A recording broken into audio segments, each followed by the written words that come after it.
Testing. Testing. 1, 2, 3, testing.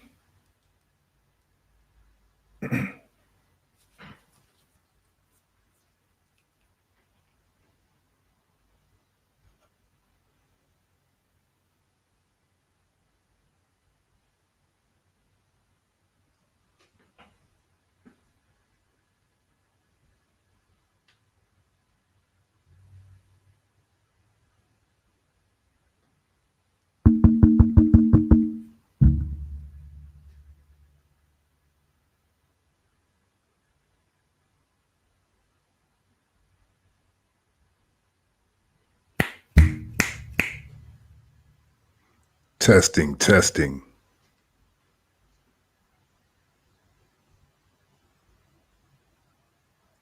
Testing, testing.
Testing, testing.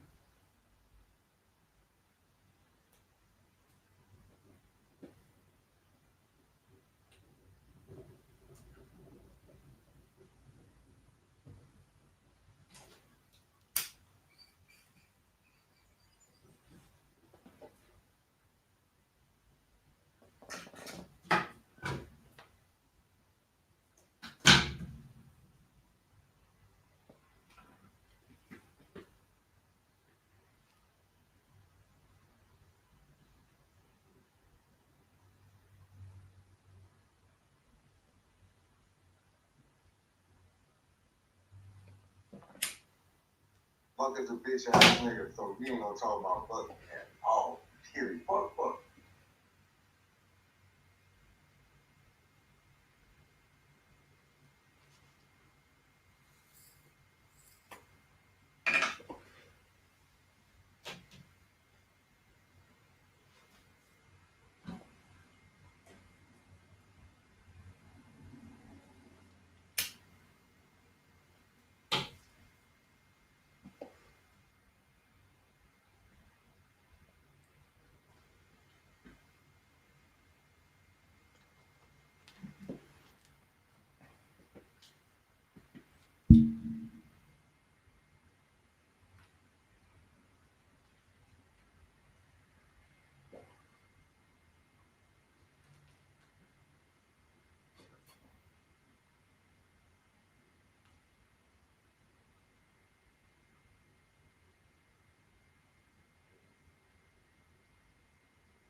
Testing, testing.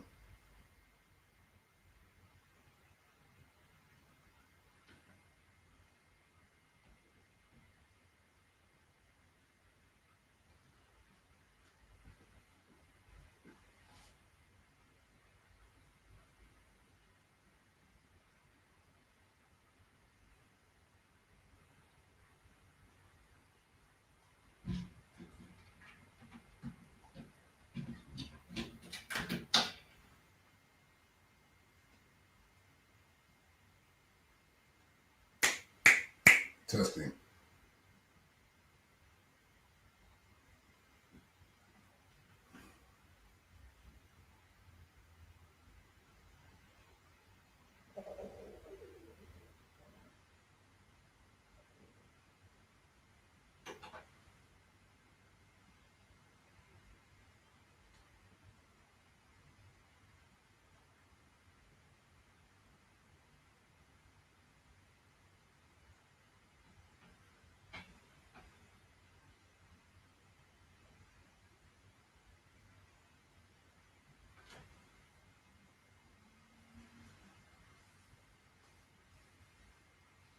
I don't believe my audio is coming through. How this fucking is. The audio coming through?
You can hear the audio. Press 1 for me, please.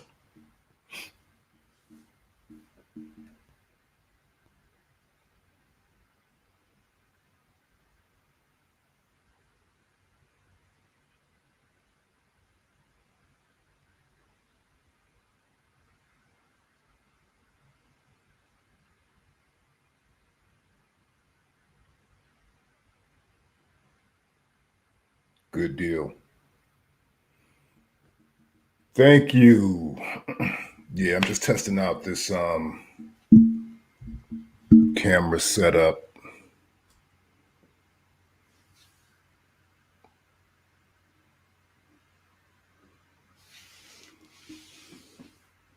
And how's the stream? How's the feed? Is the feed clear? If the feed is clear, press 2 for me, please. LSEP 77. Thank you. Thank you.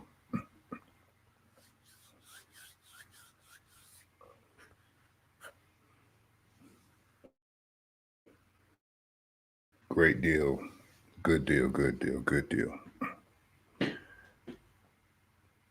Watching me fumble and bumble around because I'm trying to start going live on a regular basis. So I'm just I had an old webcam and it was pretty much trash.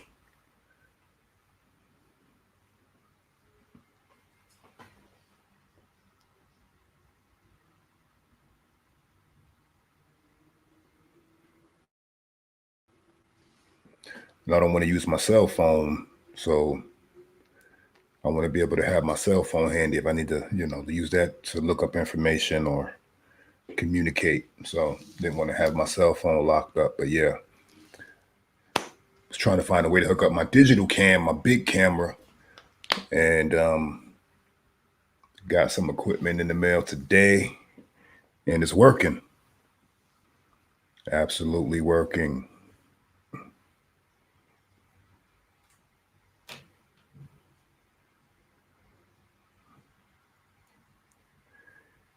This is cool.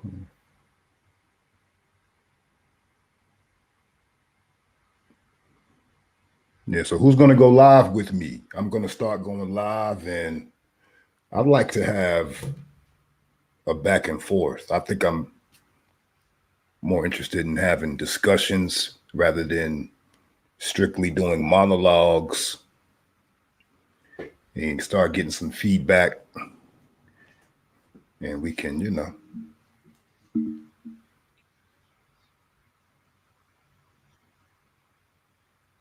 Okay, so the audio, I can hear it now.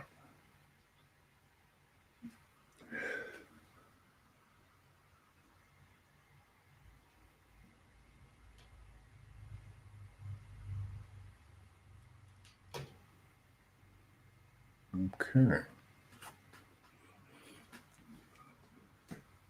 So LSEP 77, I'll be looking forward to you tapping in on some live streams.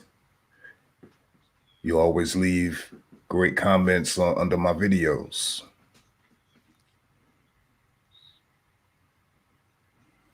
So I'm sure you have some useful feedback to add to future discussions. No pressure though.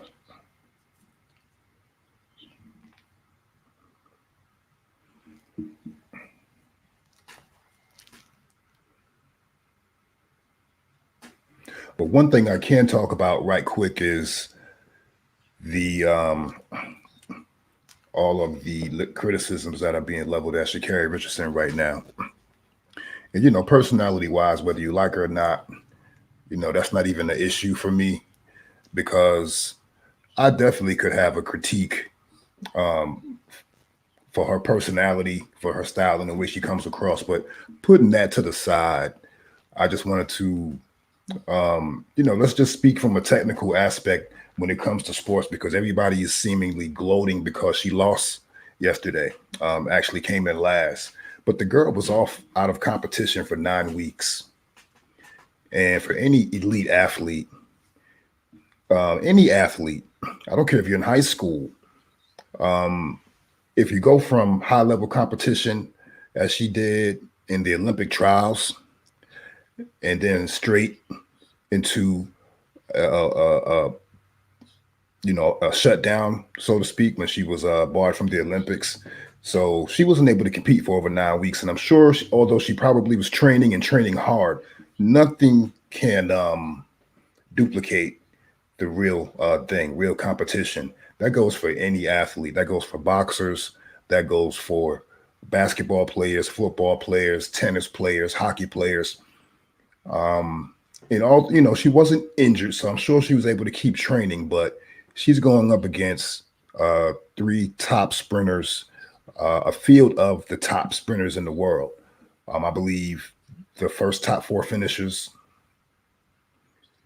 Yeah, Pacquiao, he got his lunch ate last night. I didn't watch the fight, but I did watch some clips after I saw that he lost. You know, it's bound to happen. You slip if you go inactive.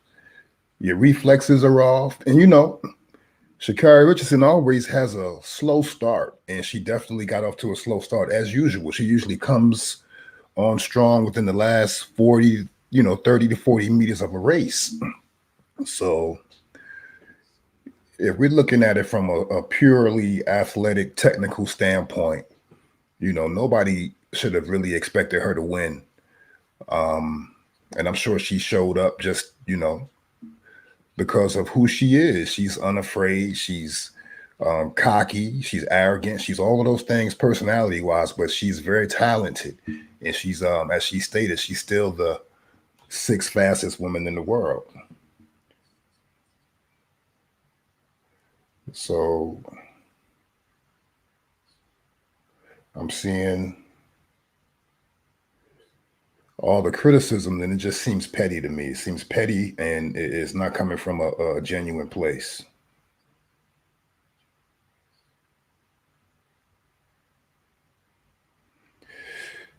Yeah. So yeah, that's what I had to say, and it really pissed me off. Regardless, the average person, lay fans, or whatever the case may be, casual fans have their 2 cents to put in. But when I see people like Emmanuel Acho and Roland Martin chiming in on some disrespectful feed, some disrespectful, especially Roland and Emmanuel Acho, and we know these people, they're not actually on the side of, in my opinion, they're not really on the side of Black Americans, so to speak. Absolutely, absolutely.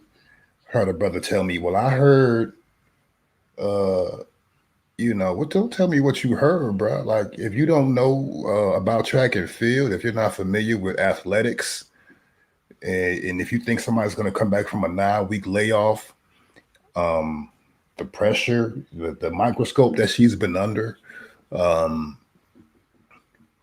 9 weeks off, man, that's going to do you in. You're not going to be able to come back in top form. You need a few warm up races. You got to have that. And she didn't have that. So we'll see what's going on next year at the World Championships. And as long as she stays healthy, I think she'll do well. But again, when I saw Roland Martin and Emmanuel Acho, Roland Martin, who always seems to get disrespectful with anybody who disagrees with him. Many of his political stances, aligning himself with the Democratic Party, people like Hillary Clinton, with no valid, no effort to critique or hold them accountable, just a carte blanche. They can do whatever they want to do here. Come on in, buck dance and show people how to do the Tootsie Slide or whatever he was showing Hillary Clinton, buck dancing at its finest. So when I see him try to come down on somebody like Shacarri Richardson, knowing that politically he already doesn't really have our best interests at heart, and then when I see somebody like Emmanuel Acho, who probably masqueraded as an African American in his upbringing here in the States, he's a first generation born in the States, Nigerian immigrant. His mom and dad, elite status, professional level parents, and I'm sure he went to the best parochial schools that their money could buy. He comes from paper, has deep ties to Nigeria, goes home often. I'm sure philanthropically, his money is, you know, funneled to Nigeria as he should. But when I see you just, you want to be the face of race relations in the United States and have these conversations on an intellectual level, but then you want to get down in the dirt and punch down at someone like Shacarri Richardson, So yeah, I don't appreciate that, and wish these brothers would just have more respect. Rolling is almost worse than a joke, and it shocks me that people still take him seriously. I mean, I'm not sure if Roland Martin was ever my cup of tea, to be honest.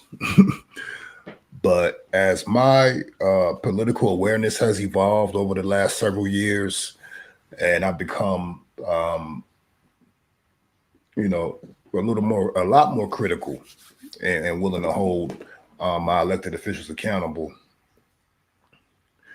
And I see these people still year after year. Their message doesn't change, their strategy doesn't change, their approach doesn't change, and our conditions steadily worsen. It's going to make me, after a while, I'm going to have to, give you a side eye, and eventually I'll tune you out. And eventually that's what happened with me and Roland Martin. I eventually just tuned him out.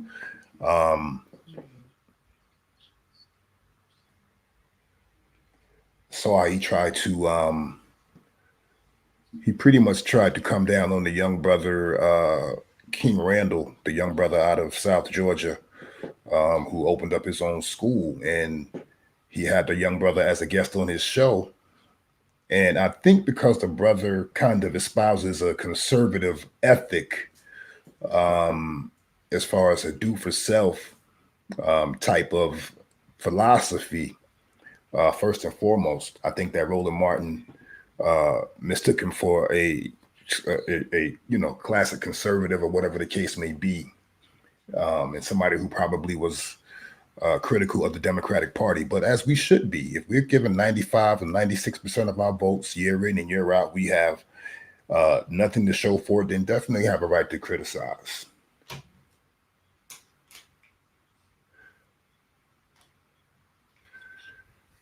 Yeah. Yeah, so yeah. And Roland Martin will never be mainstream. Yeah, he so direly wishes to be. But yeah, what else is going on?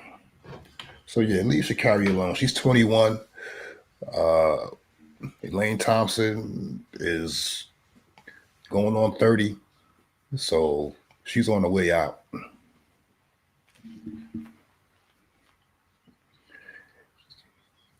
Yeah, especially if these guys, they're scared of getting their butter biscuits cut off because they can't do anything else. These talking heads with no talent,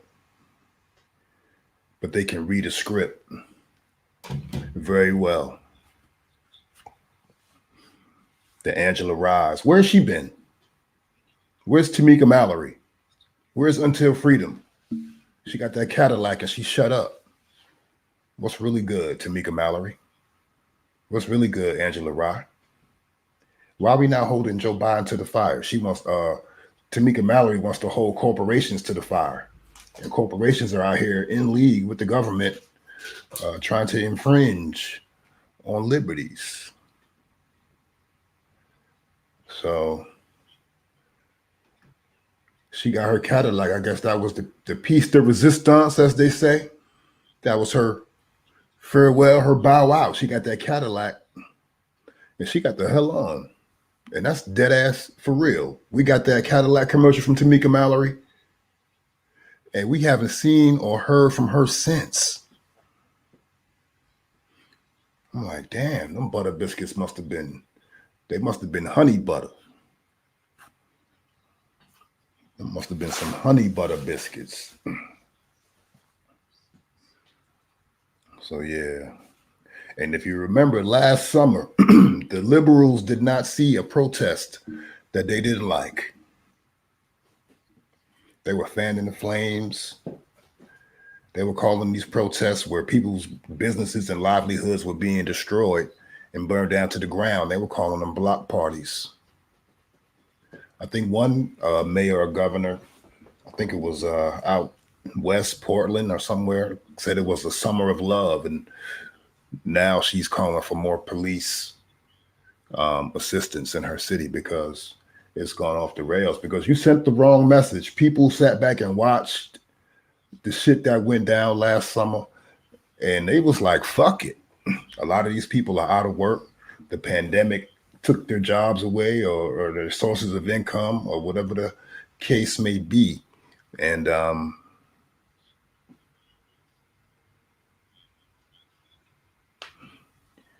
don't know, the left today, like, especially when it comes to like fiscal policies and criminal justice, they've taken the tack to go harder than the actual right. And this has been going on since the 80s and 90s.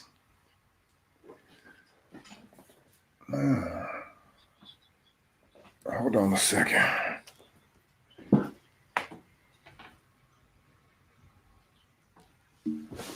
Yeah. Had to reset that's the only thing about this digital cam. It has a 30-minute limit for the live view. So, but they did give me a warning. But yeah, you know, the left right now, I mean, as a whole, with their globalist agenda, they're pretty much making sure that America as we know it is no more. And you know, we got to look in 20-year increments. It takes in any historical scenarios or major events that take place, although in the immediate aftermath, we may analyze and break down, unpack whatever the situation may be, but it's going to take 20 years at least to measure the fallout, the effects of that event. If we look back to 2001, 9/11, and we jump forward now 20 years, we see a steady progression of liberties, civil liberties being eroded. You know, the terrorists at the time were the boogeyman of choice. We no longer we still have the terrorists on the table. And I think they're being put back in play now.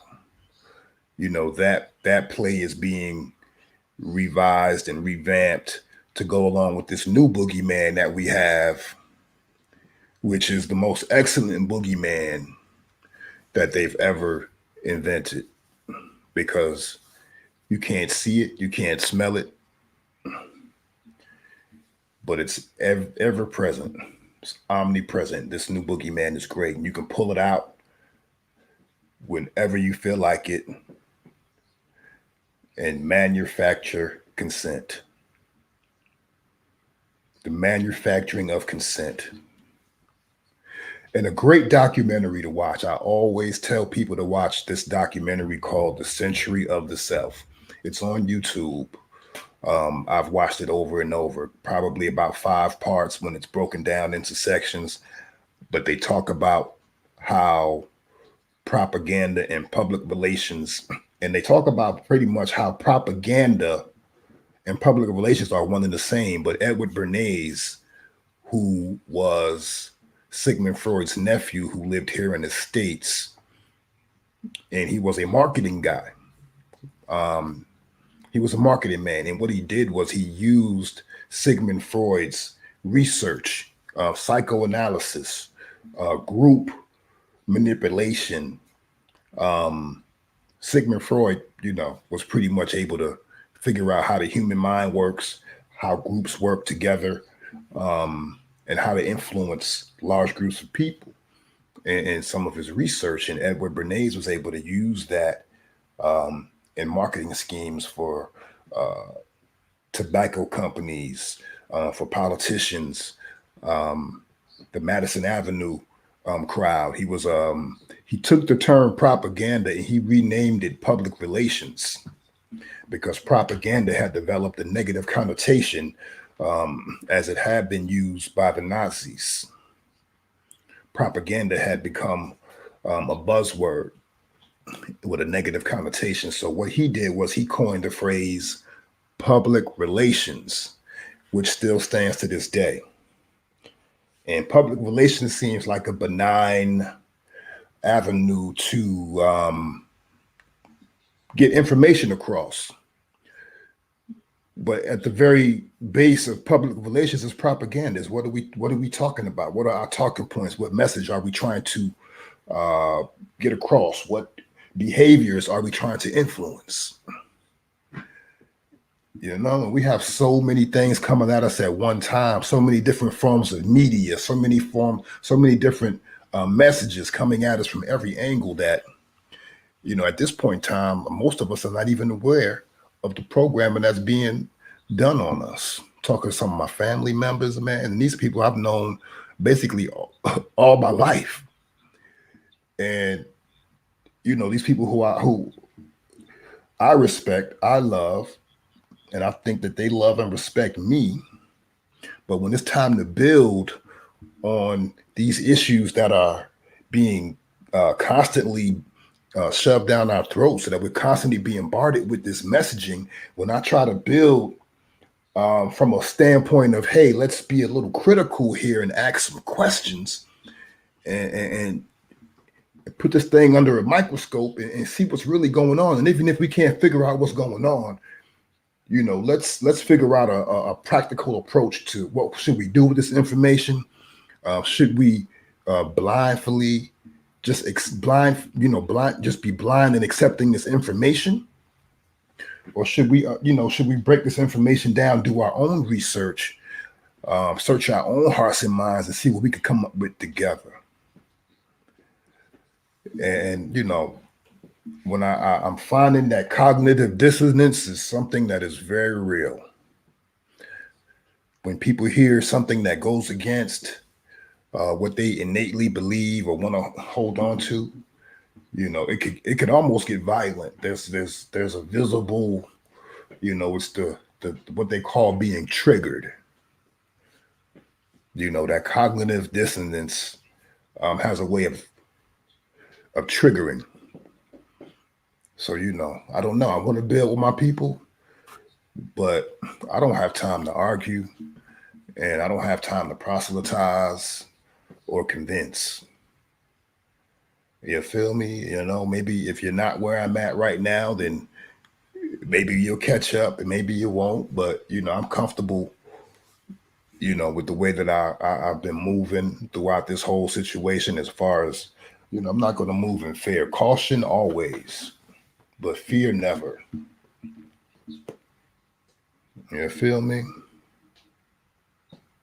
Yeah, and I tell people they use the Hegelian dialectic to control us. And what you're saying here, Elsa, they make a problem to offer a solution.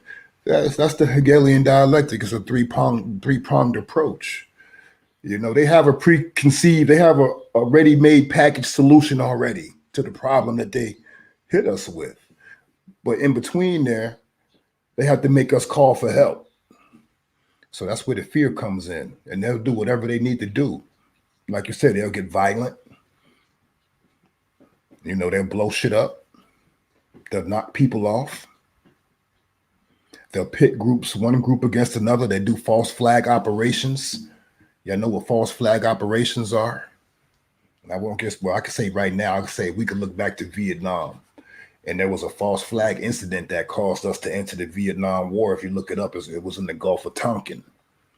A false flag operation is when an incident occurs. Say there's an explosion downtown at the plant, the power plant, and, you know, we attribute it to somebody who wasn't responsible for it. Let me get this focus together. So yeah, that's a false flag event. So I'll throw a rock break my own window, and then I'll say, little Billy down the street did it because I want to ride on Billy and his pops and them, and I want to, take their property or whatever the case may be.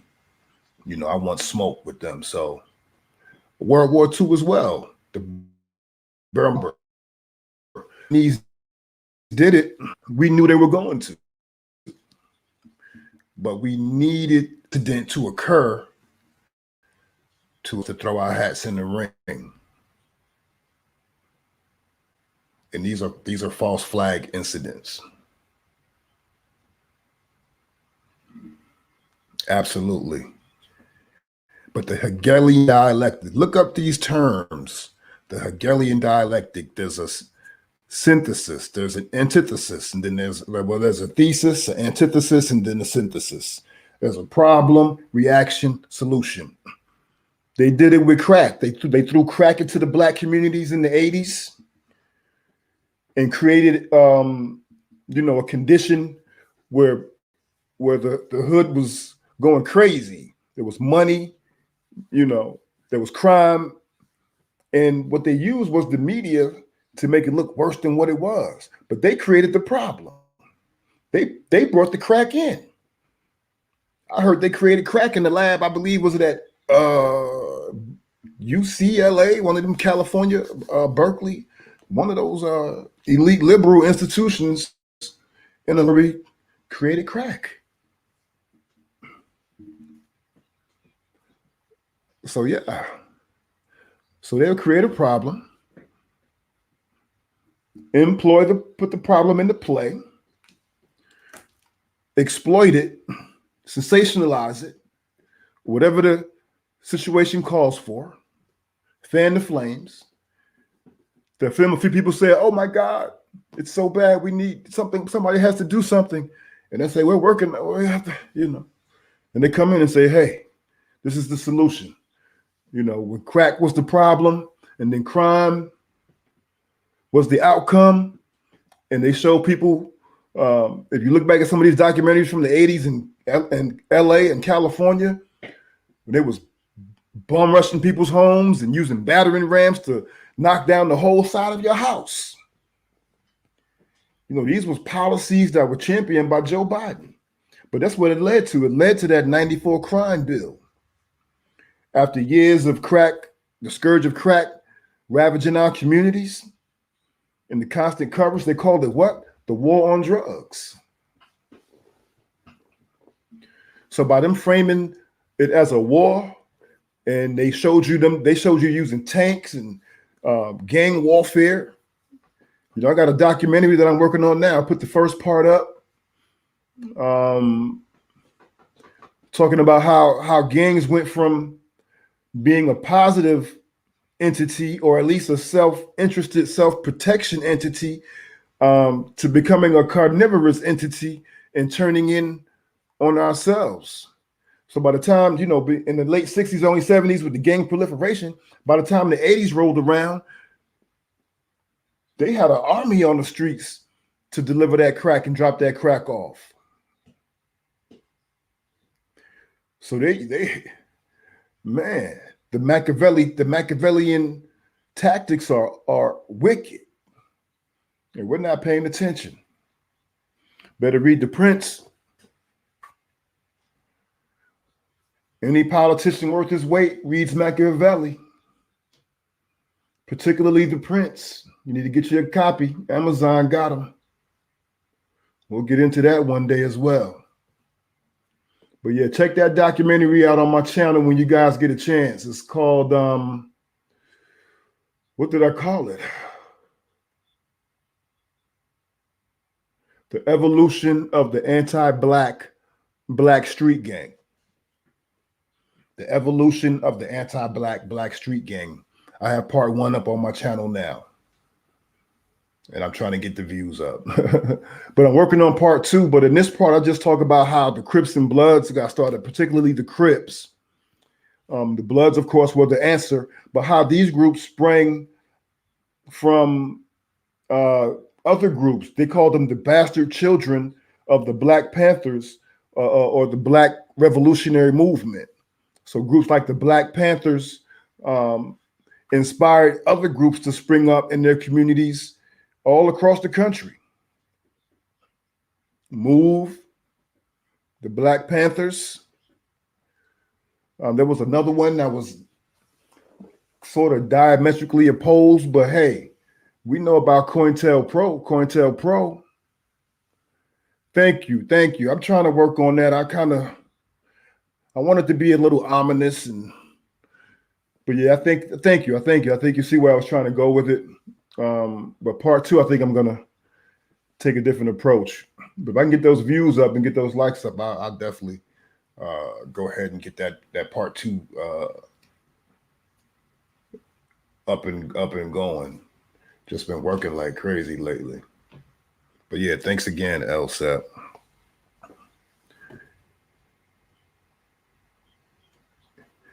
You know, I got suspended for 7 days a couple of weeks ago for talking about the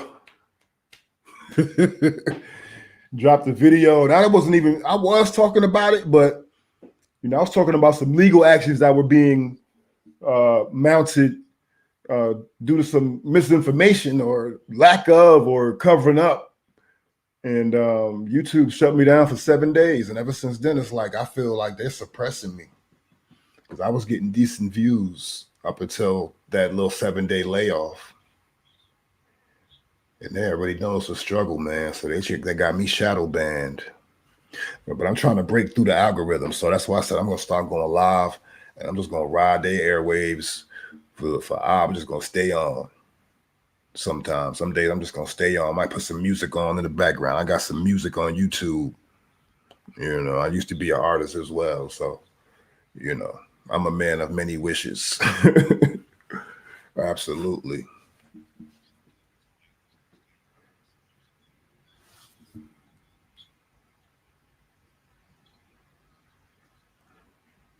Always been a creative in many aspects.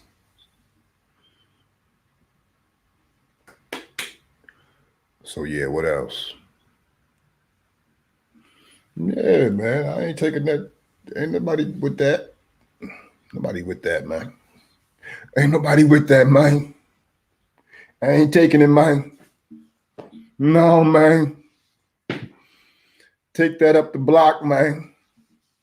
Take that shit up the block, man. Mm-hmm. And of course, you know, now we're going to be demonized for exercising our God-given right. I mean, come on, man. We can't win for losing. You want to hear some of my music?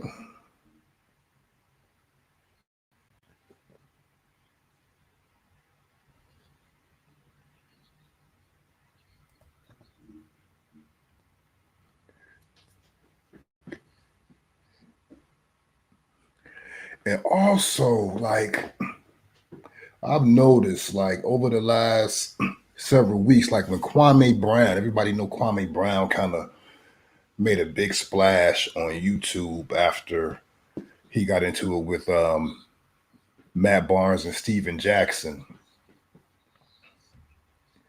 And for those first 4 weeks, a month and a half, it's like YouTube was wide open. He was letting people use his videos and they was making money. I mean, I got a few views, but I wasn't trying to just keep using the brother's videos. Even though he gave permission, I used a few. But I just, after a while, I was like, I don't want to ride his wave in that fashion. I felt like he was kind of sucking the air out of the room after a while. And then all of the other YouTubers went after him. Like somebody sicked some dogs on him and was like, yo, go shut Kwame down. And so I feel like those interactions took away from what he was doing. And I think that was done purposely. You know, let's get him down in the mud. Let's drag him down. If people can't rise to your level, if they're unable or unwilling, then they'll drag you down to theirs. And, you know, most of these brothers on YouTube who are successful You know, they don't want to lose their revenue streams. And if they feel like somebody is coming in and sucking the air out of the room, then they'll go on the attack and they'll coordinate attacks. And who knows who all is involved behind the scenes at YouTube, but I don't know. But he was going at, you know, some people who are well entrenched and well protected in the community as far as media. And I know they didn't like that. Stephen A. Smith, Charlemagne, and, you know, Matt Barnes and Steven Jackson are newcomers, but I know they didn't like it. Most of all, probably because they're not used to it. Their skin is too thin. So, yeah. So let me see something.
Can you hear that?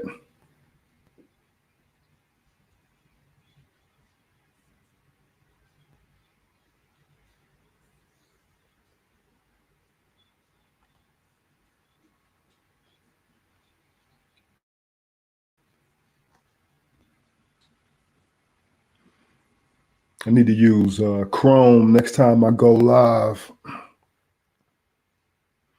The experience is a lot better when you share your screen using Google Chrome. Although I hate Google Chrome, I prefer Firefox.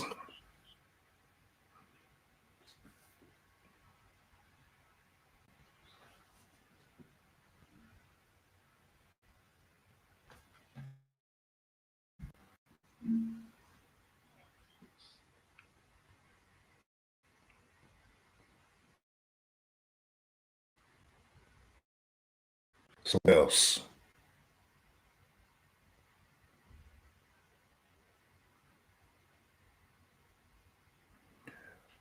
Okay, that music was playing. I didn't know whether it was playing or not. It just seemed like it was a little lag. So I cut it off. But yeah, I'm on YouTube. I'm on all streaming platforms. Bill Money. That is me.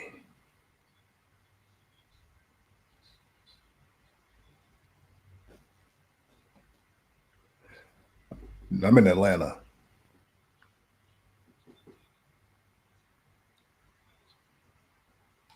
I'm in Atlanta.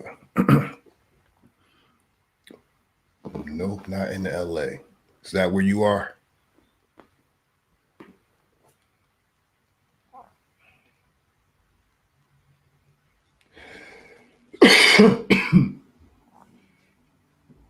Excuse me.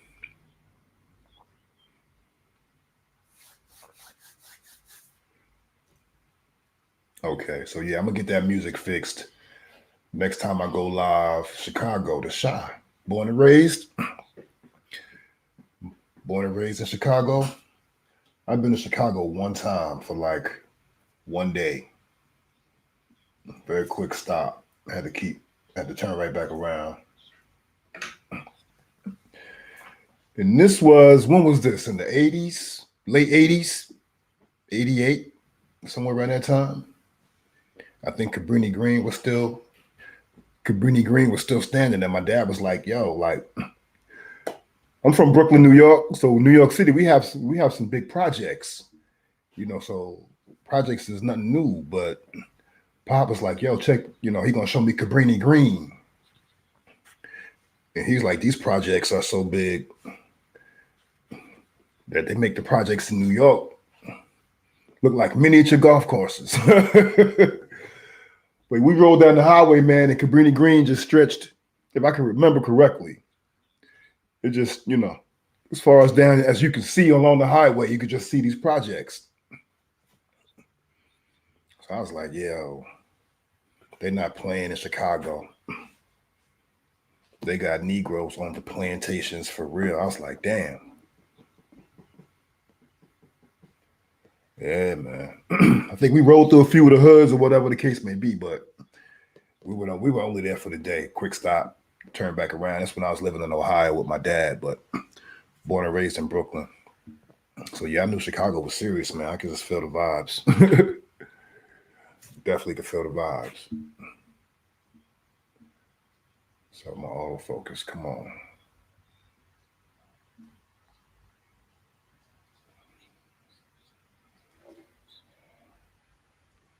One thing about this autofocus thing, okay. Yes, indeed. A lot of entertainers in general are moving here to Atlanta, but I know a lot of Chicago rappers are here. I know Lil Durk is here. If you're familiar with Lil Durk, matter of fact, he's getting ready to go on trial. He was involved in this crazy shootout here a couple of years ago. Him and the boy King Von, even though King Von is dead now. But yeah, Lil Durk is here, living up in Brazelton somewhere in a gated community, even though they found him. They did find him, did a home invasion on him, so I'm sure he's moved. But yeah, they come here to Atlanta, man, because it's probably a little safer. It's definitely cheaper. You can stay out the way here, then you can hop back into the mix, so you can get out the way, and then you can, 30 minutes in any direction, and you're in the country. And then, 30 minutes, you're downtown. You're lit. So it's a good spot to live if, you want the best of both worlds. You want to be able to party when you want to be able to party, but you want to be able to live a low-key lifestyle. Outside of that, Atlanta's the perfect place for that. But the older I get, the more I'm looking to move away from the city. Eventually, I'm going to move to the country. I'm going to move to the beach, preferably the beach. But yeah, guys, I am about to wrap up this little live stream. Again, this was just a test to test out my new setup so I can go live whenever I want to. And it's going to be clear. Am I clear? Is this HD or what? So yeah, I'll be able to go live and we're going to chop it up. Because shit is getting real out here. We're going to still chop it up about shit we need to chop it up about. We're just going to find a way to be creative. We're going to use our words and vocabulary. HD, yes. I love it. So who's going to go live? Who's going to volunteer? LSEP, I get, It's going to be you. You're going to have to. You don't have to get on camera, but you're going to have to come get on live stream one day. I'm gonna shoot you some topics, and what we're gonna chop it up about, and we're gonna go back and forth about this. If you're with that, no pressure again. So yeah, it'll most likely be in the evening. So especially this coming week, it's gonna be nothing moving during the daytime. If I go live, I'll put up something in the community section. So I know y'all check out my community section. I'm gonna start posting more often in the community section, different shit or whatever. Um,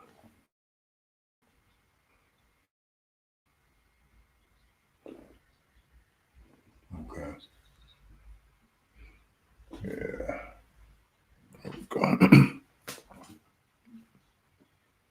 You don't know how to do live. So what I could do is I could just send you a link, to your email, or I could put it in the chat, and then you could hit the link, and then you'd be able to have access to the live, to the live stream studio here with me on StreamYard.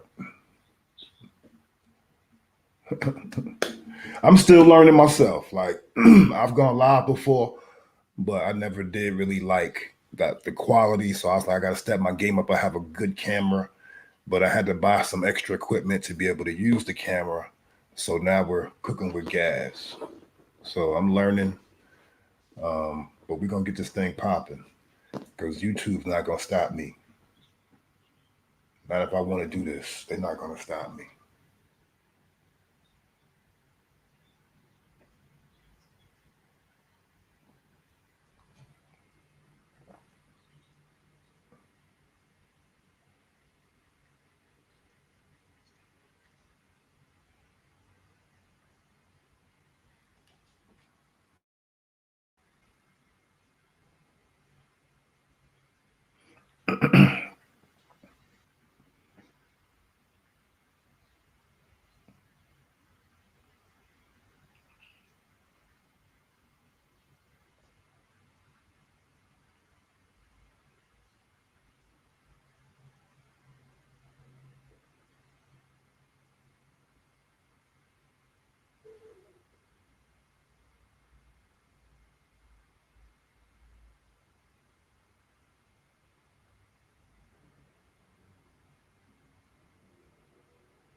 But check links to the music. Yeah, let me hit you the link to the music.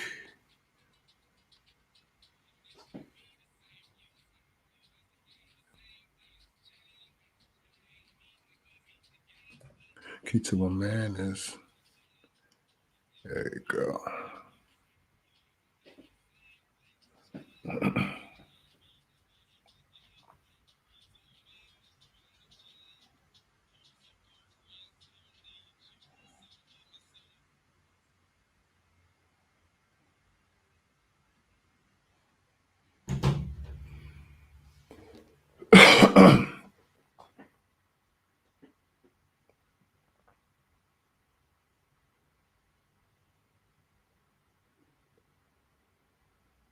What's going on?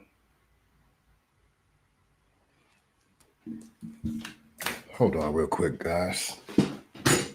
What? I was on live. What's going on? That's not my new equipment, so I was able to go live with my big camera. What's up?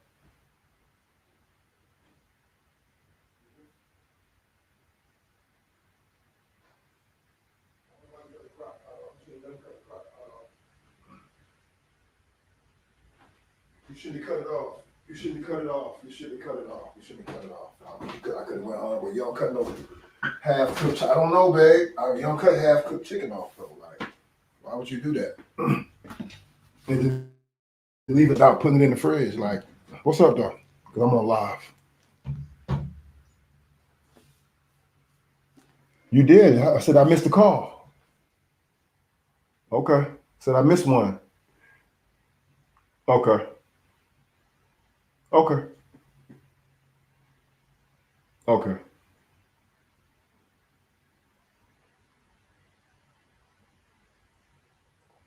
All right.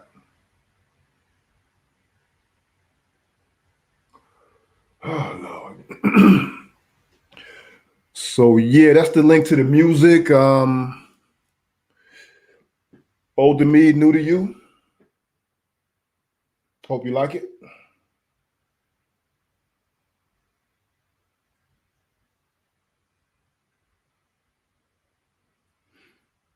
Hope you like it. But yeah, come back and tune in. I'll give a heads up when I'm gonna go live. I try to give a heads up. Who's on Twitter? Follow me on Twitter at Build the Icon. Look up Dirty Laundry Media on Twitter and also on Instagram. And on Facebook, Dirty Laundry Media. I have a Facebook page as well. Hit me with a like.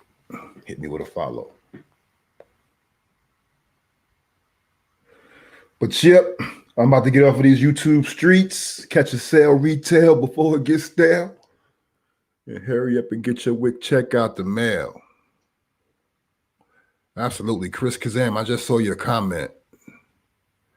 And I forgot I could that's why I gotta get back into the swing of these things, because I can forgot I can highlight comments like plow. Yeah. So yeah, we're gonna have some fun.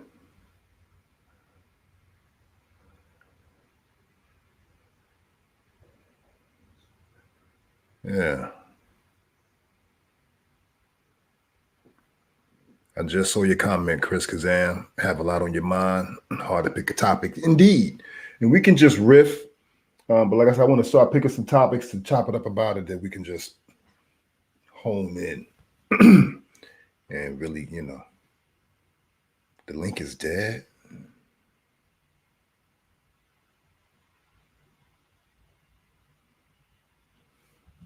Oh,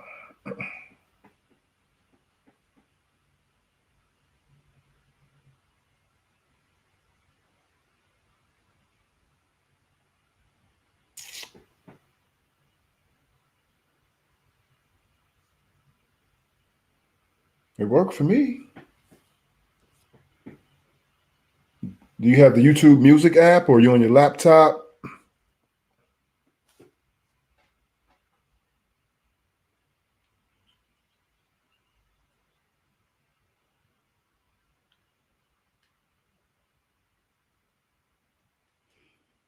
So yeah, this is my music page on YouTube.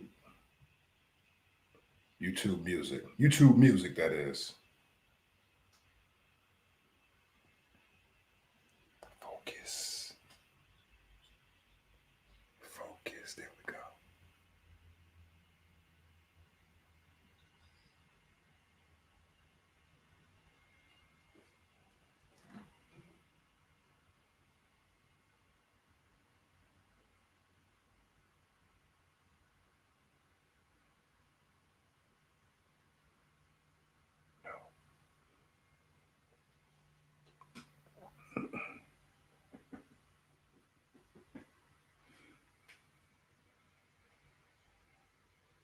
Won't let my phone be great. My face is in the way.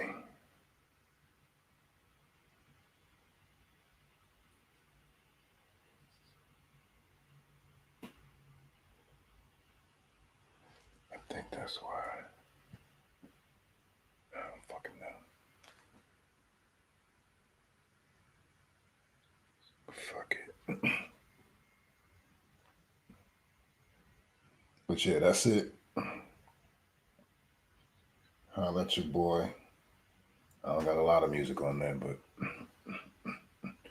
that's what I got out there for the world to see.